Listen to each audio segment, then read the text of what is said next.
Hello friends, तो हम फिर हाजिर हैं आपके लिए एक और विक्रम बेताल की कहानी लेकर।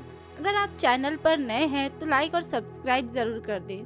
अब हम सुनेंगे कैसे बेताल विक्रम को छठी कहानी सुनाता है। उज्जैन में महाबल नाम का एक राजा रहता था। उसका हरिदास नाम का एक सेवक था, जिसकी महादेवी नाम की एक बड़ी सुंदर कन्या थी। जब वो विवाह के लायक हुई तो हरिदास को बहुत चिंता होने लगी।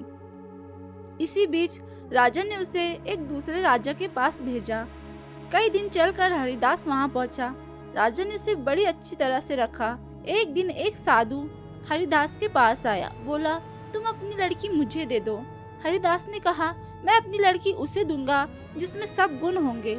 साधु ने कहा, मेरे पास एक ऐसा रथ है जिस पर बैठकर मैं जहाँ चाहूँ घड़ी भर में पहुँच सकता हूँ। हरिदास बोला, ठीक है, सवेरे उसे ले आना। अगले दिन दोनों रथ पर बैठकर उज्जैन आ पहुंचे। देवयोग से उससे पहले हरिदास का लड़का अपनी बहन को किसी दूसरे को और हरिदास की स्त्री अपनी लड़की को किसी तीसरे को देने का वादा कर चुकी थी। इस तरह 3 वर इकट्ठे हो गए थे। हरिदास सोचने लगा कि कन्या एक है, वर 3 है, अब क्या करे। इसी बीच एक राक्षस आया और कन्या को उठाकर विंध्याचल पहाड़ पर ले गया। तीनों वरों में एक ज्ञानी था। हरिदास ने उससे पूछा तो उसने बता दिया कि एक राक्षस लड़की को उड़ा ले गया और वो विंध्याचल पहाड़ पर है।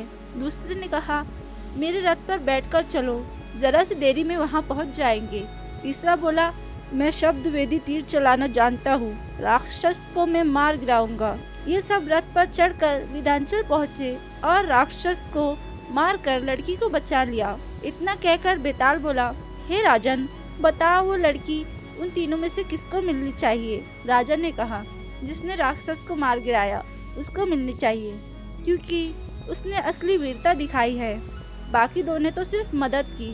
राजा का इतना कहना था कि बेताल फिर उड़कर पेड़ पर जा लटका। राजा फिर वापस गया और रास्ते में बेताल ने 7वीं कहानी सुनाई। अगर आपको वीडियो पसंद आई हो तो लाइक जरूर करें। धर्मपुर नाम की एक नगरी थी। उसमें धर्मशील नाम का राजा राज्य करता था। उसका अंधक नाम का एक दीवान था। एक दिन दीवान ने कहा, महाराज, एक मंदिर बनवाकर देवी को बिठाकर पूजा की जाए तो बड़ा पुण्य मिलेगा। राजा ने ऐसा ही किया। एक दिन देवी ने प्रसन्न होकर उससे वर मांगने को कहा। राजा की कोई संतान नहीं थी। उसने देवी से पुत्र मांगा। देवी ने कहा, तुझे एक बहुत प्रतापी पुत्र प्राप्त होगा। कुछ दिन बाद राजा के यहाँ एक लड़का हुआ। सारे नगर में बड़ी खुशी मनाई गई। एक दिन एक धोबी अपने मित्र के साथ उस नगर में आया। उसकी निगाह देवी के मंदिर में पड़ी। उसने देवी को प्रणाम करने का इरादा किया। उसी समय उसे एक धोबी की लड़की दिखाई दी जो बड़ी सुंदर थी। उसे देखकर वो इतना पागल हो गया कि उसने मंदिर में जाकर देवी से प्रार्थना की, हे देवी, ये लड़की अगर मुझे मिल गई तो मैं तुझ पर अपना सिर चढ़ा दूंगा। इसके बाद वो हर घड़ी बेचैन रहने लगा। उसके मित्र ने उसका हाल उसके पिता को कह सुनाया। अपने बेटे की ये हालत देखकर वो लड़की के पिता के पास गया और उससे अनुरोध करने पर दोनों का विवाह हो गया। विवाह के कुछ दिन बाद लड़की के पिता के यहाँ उत्सव हुआ। इसमें शामिल होने के लिए न्योता आया। मित्र को साथ लेकर दोनों चले। रास्ते में उसे देवी का मंदिर पड़ा तो लड़के को अपना वादा याद आ गया। उसने मित्र और स्त्री को थोड़ी देर रुकने को कहा और स्वयं जाकर देवी को प्रणाम कर इतने जोर से तलवार मारी कि उसका सिर धड़ से अलग हो गया।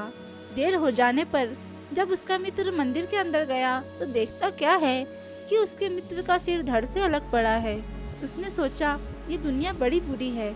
कोई ये तो समझेगा नहीं कि इसने अपने आप शीश चढ़ाया है।